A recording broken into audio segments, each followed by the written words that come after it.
Welcome back to the Overthinking Podcast, the show for women navigating fitness, health, and life in a world that makes everything way more complicated than it needs to be. We're your hosts. I'm Bree. And I'm Kelsey. And if you're here, chances are you're tired of overthinking every fitness trend that demands us to shrink and leaving us feeling like we're failing at a system that never wanted us to win. This podcast is your space for honest conversations and evidence-based guidance, so you can stop spiraling and start trusting yourself to be the version of you know you can be. Today's episode is for you if walking into a gym feels awkward, out of place, or you just end up signing up for another fitness class so you don't stand out. If you've ever had your eyes on strength training, but you keep putting it off out of fear, we see you, and we're here for you. And even some of the most tenured of gym goers get a little bit of that social anxiety and get a little bit of that gym anxiety. So if you've been lifting for years and years, we've got tips for you too. Absolutely. But before we put your mind at ease, we like to play our favorite little game. Called this or that. That's not going to be the one today. It's not going to be the one. It's okay. That's not the one. This or that. Not the harmonizing. Okay, we're just going to leave it at that. Okay. Would you rather always have motivation to work out, but no time, or have all the time, but no motivation? Honestly, I would much rather have all the time in the world, just period, because action precedes motivation, as we know. All it takes is one action, and maybe you'll have a little sliver of motivation. What would you do? I feel like I already have a lot of time and no motivation. So I think I'm going to stick with that because I've got the habits down. It's like brushing your teeth, right? Like I just do it. I show up to the gym because even on the days that I'm like, I don't want to because it's just habitual. And I give myself that leeway. Like we say, the warm-up rule. I go do the warm-up. I get on the treadmill. I get a little like blood flowing. And then I'm like, all right, just do one thing. And then you do the next thing. And like your post today, it turns out to be one of your best workouts of the week. And So sometimes when you don't have all the time in the world, you're like, I got to lock in and get this shit done now. And I actually, again, I feel like those are my best workouts when I'm like, literally cannot be distracted right now. Yeah. Yeah. So you're kind of in you already have no time, but you're always motivated. I want to have more time and less motivation. Okay. I want to care a little less about how much I'm getting my workout in. Honestly. Yeah. Yeah. Okay. I like when we're on different sides of the coin. Me too. I like when we're different. So whether you're on either side of the coin, you're in low motivation mode or low time mode or just low bandwidth, let's talk about what actually happens and why people do get stuck in terms of like finding consistency in the gym. Yeah. And if we talk about women specifically, barriers are real compared to men. Only about 25% of women in the United States meet any physical activity guidelines.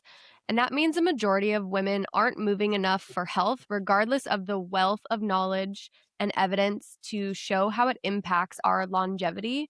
And it's not just because we don't care, right? It's because there are layers to this shit.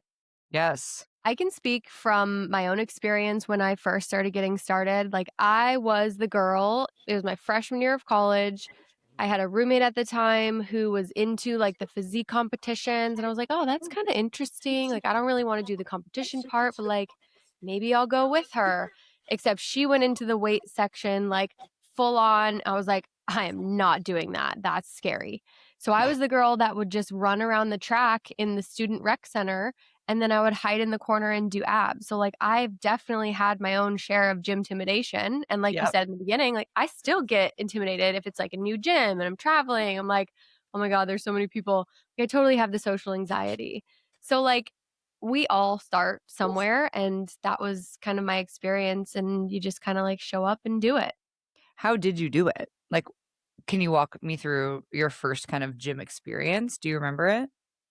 Vaguely. I mean, I spent like probably months where I would go like once, maybe twice a week, where I'd run around the track, and then I would hide in the corner and do a couple abs that I YouTubed.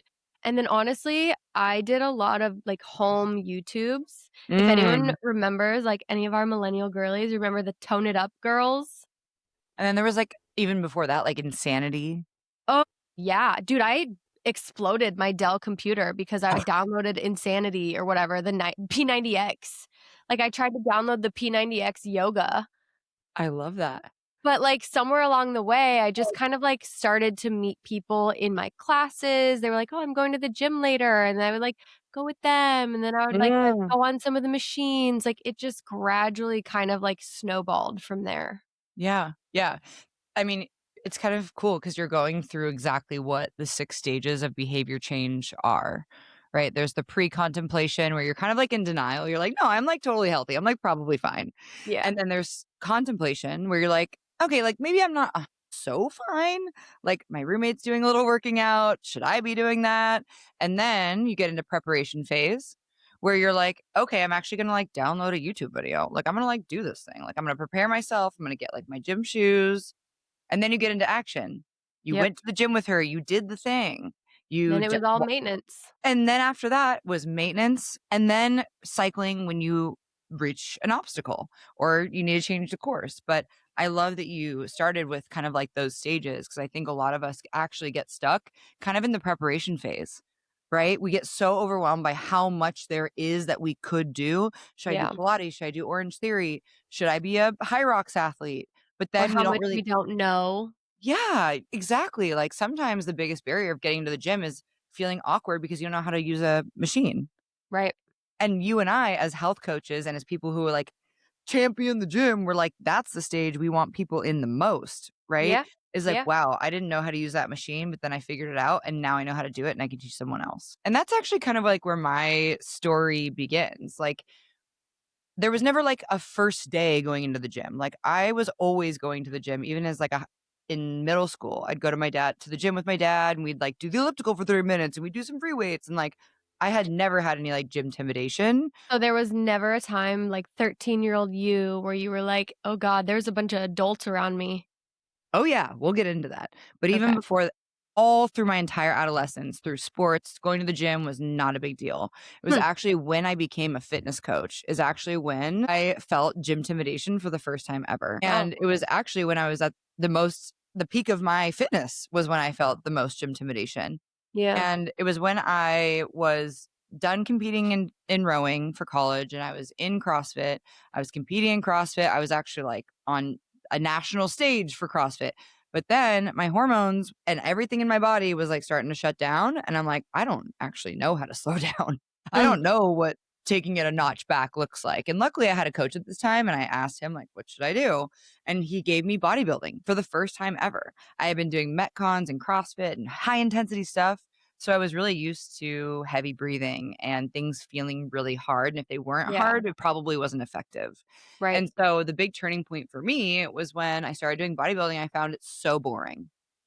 I found it incredibly boring. I was sitting here doing bicep curls and tempo pull-ups and tempo this, and everyone else got to You're slam like, "Why is barbells. my heart rate not even elevated?" Exactly, exactly. So, I was in my own gym, and I felt the most gym intimidation I'd ever felt because everyone else was doing something a little bit different, and even though I was completely mentally and spiritually aligned to this program, I felt kind of embarrassed. Yeah. Yeah.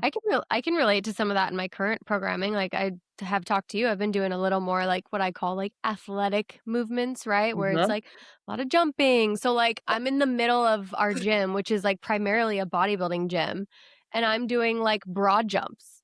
And I, like, look around, I'm like, "I'm the only person making a scene right now."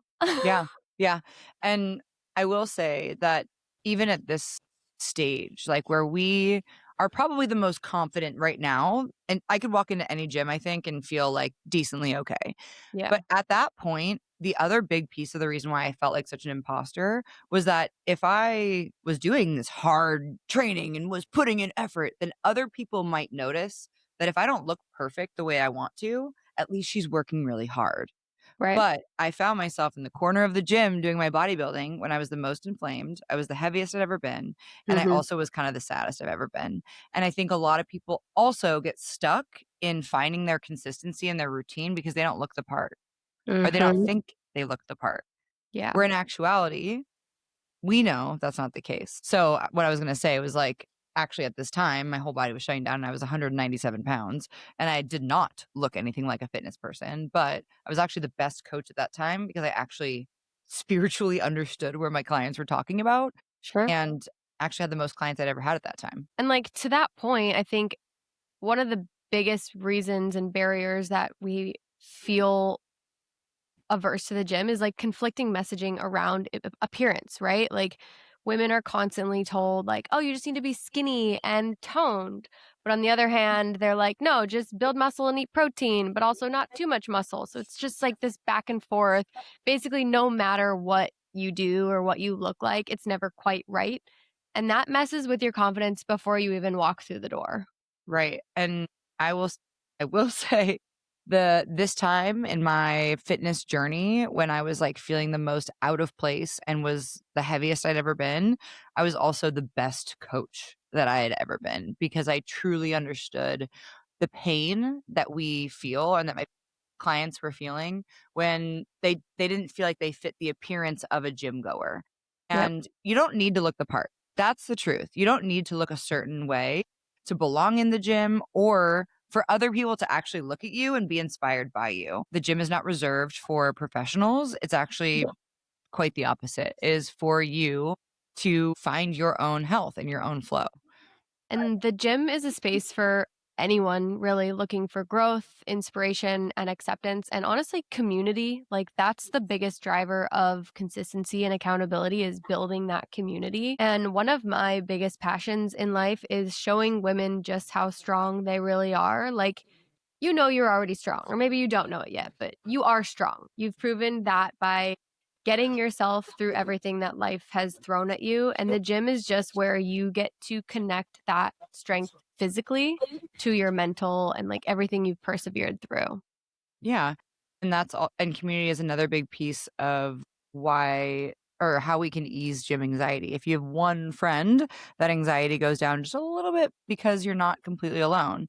And this is also why so many women feel safer in spaces that prioritize performance over aesthetics too. It's not just about how you look, right? You go there for your friends. You go there because you want to feel strong. You want to be able to maintain mobility in putting your suitcase overhead and carrying the heavy groceries all by yourself.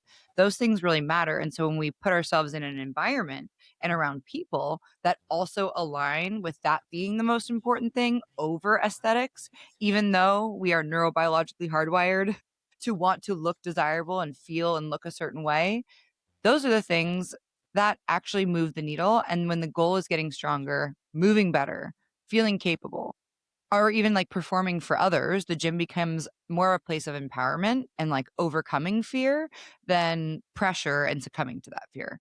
Right, right. It's not about shrinking or being perfect. And if we want girls to build self efficacy and confidence, it comes from first having a safe place to land and doing hard things. As you say, action precedes motivation. That's right. So we've outlined 5 tried and true ways to ease gym anxiety, even if you have been going to the gym for 15 years like we have, or this is your 15th day of 2026, new year, new me. These 5 things are going to be your practical takeaways or take ins to the gym so that you at any point can feel like that is your safe space as well. Why don't you start us off? Yeah. So my first one, and this came up to my head because it helps me get motivated, is wear something that makes you feel good.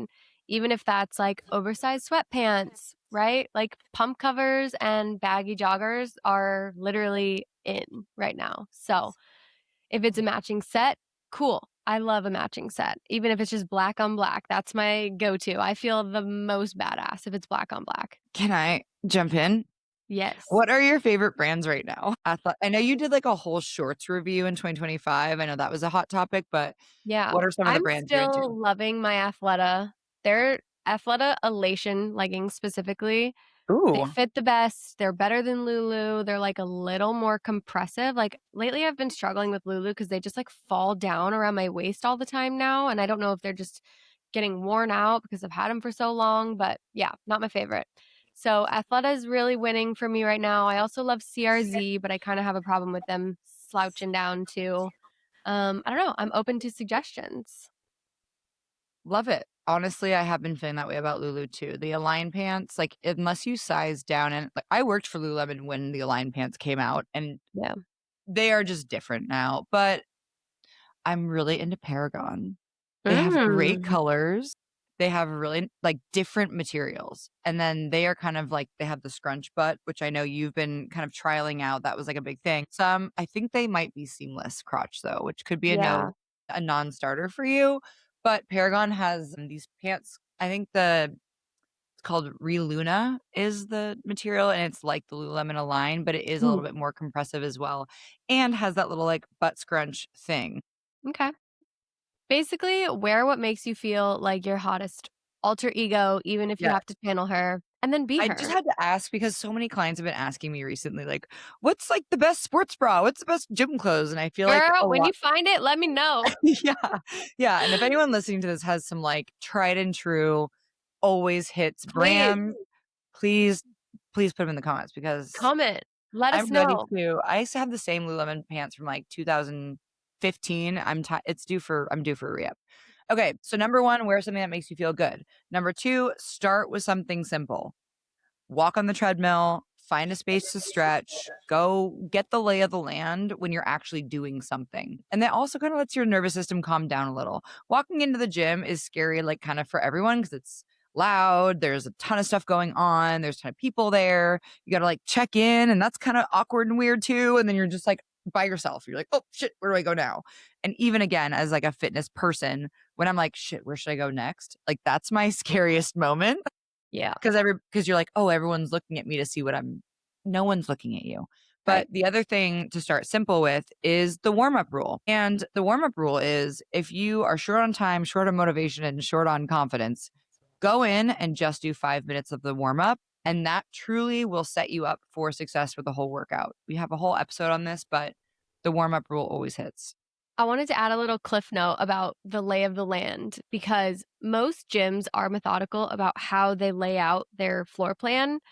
They usually have all machines, like lower machines in one area, upper machines in one area. So if at minimum you don't know where to start, just pick one area that you're going to go to and then just kind of like try out those machines and then progress. And the next day you go in, try the other machines. Yeah, and when she says progress, she specifically means if you chose that machine, stick on that machine for the next 4 to 6 weeks. Literally log your results, log your reps, and try to do a little bit better each time. Even you just doing that and coming back the next week and doing the same machine, that gives you confidence because you know what you're doing, Yep. right? Which So leads us into number 3, which is go in with a plan. So even if you don't have a plan downloaded or you don't have a coach, write down the things that you did that first day, just like you said, write it in a notebook, put it in the notes app on your phone, and then document how many reps you were able to do at what weight, and then see if you can do more the next week. Even a basic plan will give you direction. And if you're finding a plan online or bodybuilding.com or ChatGPT, make sure or it is Kelsey appropriate, Michelle. or Kelsey Michelle, or if Yeah. it's Bree's Athletic Bodybuilding Blueprint. Make sure it's an appropriate plan for where you're starting. If you've never been to a gym before and you don't have any experience or you've had some time off, just start with a beginner plan and work up while you're on the treadmill. Glance at what you're supposed to do next. No wandering, no panic. There's been so many instances where I've seen girls trying to be heroes. Like today, literally in the gym, there was this young girl. She's probably like 20. She was doing, I think she felt pressure to like feel like she looked stronger than she was ready for. She had like too many plates on for the back squat and her form was just really breaking down. And of course, I'm not judging, but I wanted to like be like, I want to help you, but I didn't want to be that like macho bro that's like, hey, let me show you how what you're doing wrong. Like, no. I know, and we're, like, intimidating because 'cause we're coaches, but, like, I feel the same way. There's so many times where I'll walk around the gym, and I'm not looking for anyone doing anything wrong. I literally am Yeah. like, "Can I please give you some free information that people pay a lot of money for?" But how Yeah. do we do that without being assholes? I really don't know. We just let people learn for themselves. But But the point is, like, you don't need to be a hero, right? Like, you're going to look less crazy if you're just doing like a dumbbell squat and you're just going to full range of motion and you're focusing on form, which is number 4. Yes, and this is a great one because what really actually moves the needle in body, why are we even at the gym right now? We are at the gym because we wanna get stronger and we probably want our body composition to improve. So, if you are not focusing on the actual muscle that you are using and not putting as much mental energy as you are physical energy into that movement, you're missing the whole point. You're missing Right. the forest for the trees. So, number 4, which honestly could be number 1, and everyone needs a refresher on this, no one cares how heavy you're lifting. Gym Truth. math is hard enough as it is. No Yep. one cares how much weight you have on, and every machine's a little bit different. Everyone has started somewhere. So if you're going to the gym, whether you're new or not, focus on mind muscle connection and literally squeezing out as much tension as you can from that one movement.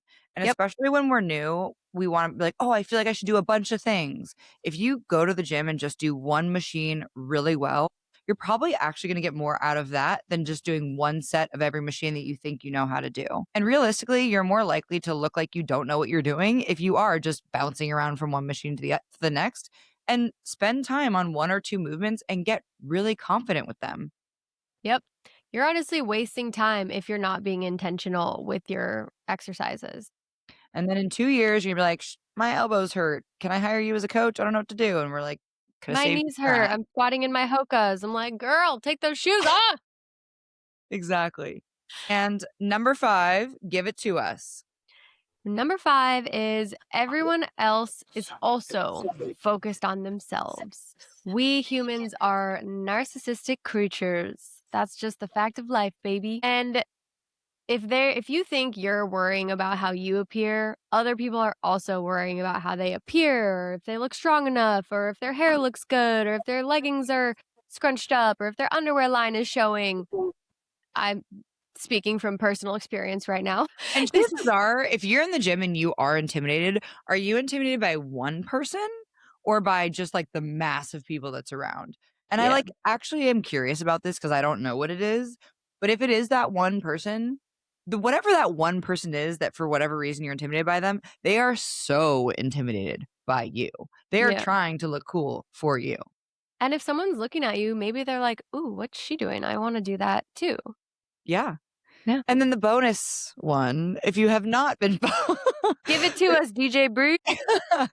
I cannot work out without music. I can't. I just can't, and I don't want to, and I don't wanna know a world where you can't work out without music. But put on a banger playlist, and if you don't have one, I will send you 6 of them.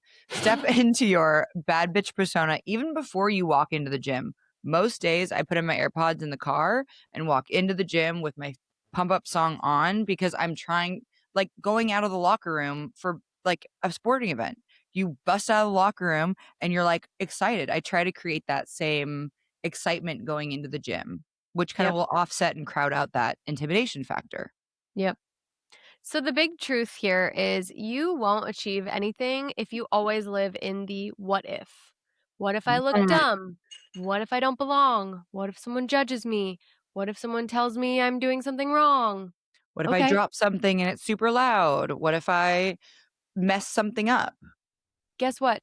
Be a goldfish. Nobody's going to remember. You're not going to remember in 2 days, 5 minutes, whatever. You're not going to remember. And we are trying to go, like, close to failure in training, so, like, if you do fail, you're like, "Oh, yeah, I was just trying to do that. That was just I, what I I was meant trying to do. I meant to do that. I meant to do that." Yeah. Let it roll off your shoulder. Yeah, and I think success rewards, like we've talked about on our New Year's episode, was success rewards delusional optimism. Just be a little delulu, and maybe that belief just maybe might stick. Yeah, and sometimes faking it till you make it, especially, we're into January now. So if you're like, "Man, I still haven't done that New Year's resolution," that is okay. Don't compare yourself to everybody else who's like, "Yay, new year, new me. I've been so consistent. I'm crushing all my goals." It is okay to start in February. In fact, most of my clients, I'm like, "Let's start in February. Yeah, let's just kind of maintenance for now, huh?" But the reality check that we all need is that if you're comparing yourself to everyone in the gym, you're gonna keep feeling intimidated. If you Yeah, compare yourself to everyone you see on your explore page on Instagram or social media, you're going to stay intimidated.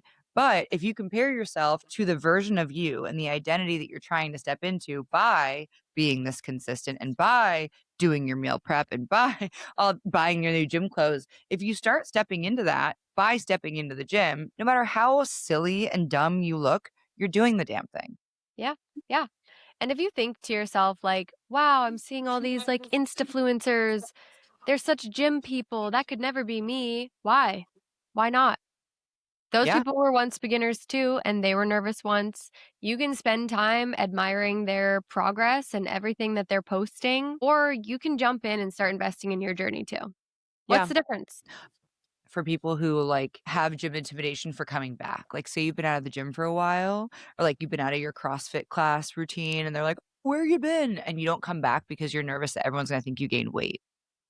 You know Yeah. that phenomena where people are like afraid to like, I don't know, come back because they're like, "Oh, what if I suck a lot more than I did before?" You know? But that's just it, right? Like people that are seasoned gym goers, we understand that there's seasons, there's life cycles that you go through. You get in relationships, you get out of relationships, you get revenge bodies, you gain the new relationship 15, like you get an injury, you are recovering. There's just so much in life. And like when you're a seasoned gym goer, you get it. You understand those things. Yeah, you actually expect those things, and actually the Totally. difference between a seasoned gym goer and a newbie is that the seasoned gym goer has been kicked in the teeth so many times that they're actually just expecting it. They're Yep. like, "When I get kicked in the teeth next time, this is what I'll do," and this new gym goer just hasn't been kicked yet.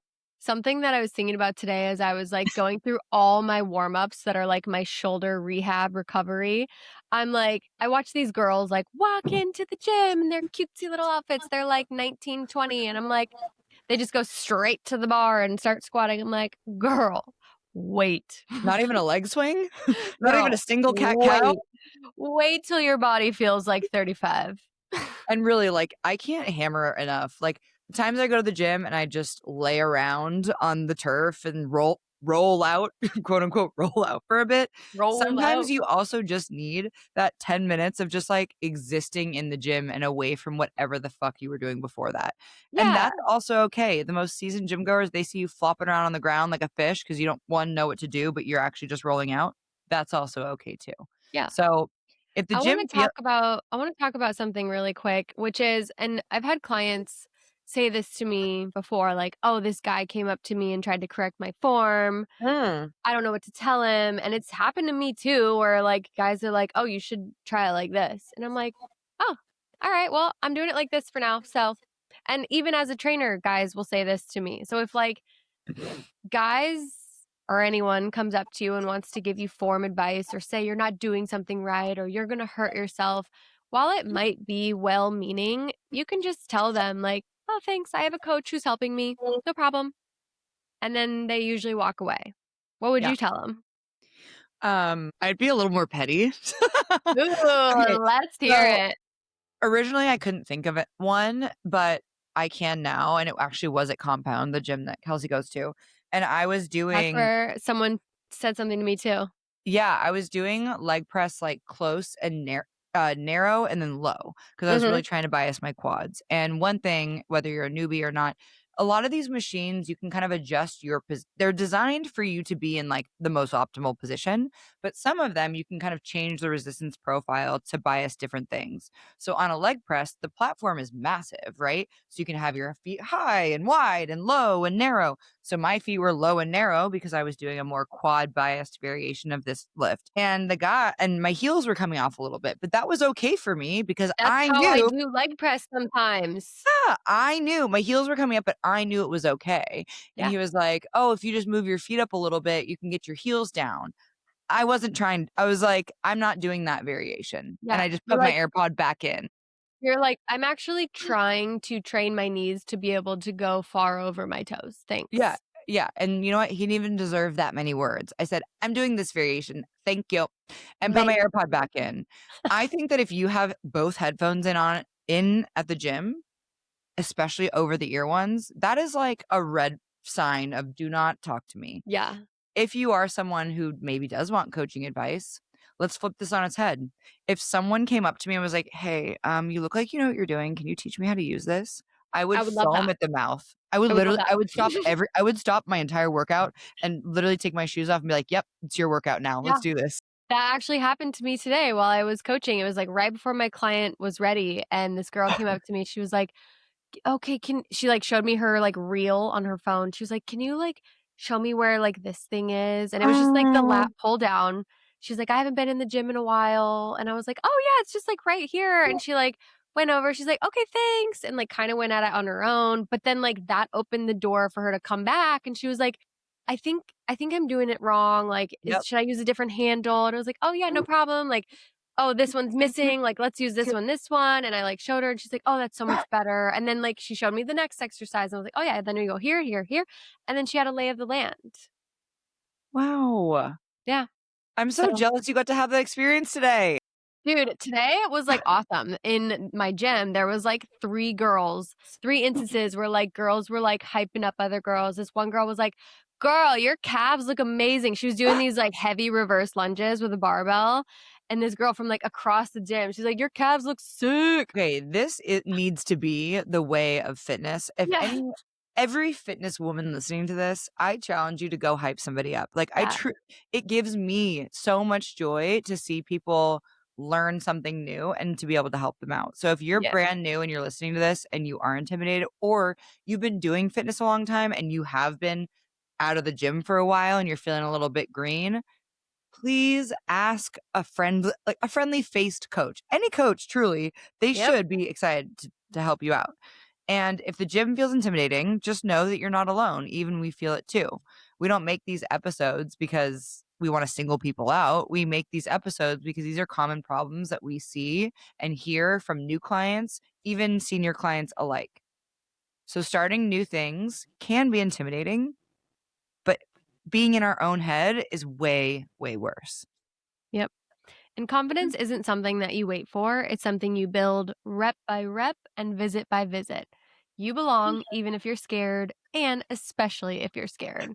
So, thanks for hanging out with us, and we hope this episode gave you some confidence to start something new. As always, if you found this episode helpful, please, please, please share it with a friend. Connect with us on Instagram at overt_thinking podcast, at Brianna Lamb, at Kelsey Michelle, and we will see you in the In the next next episode. episode.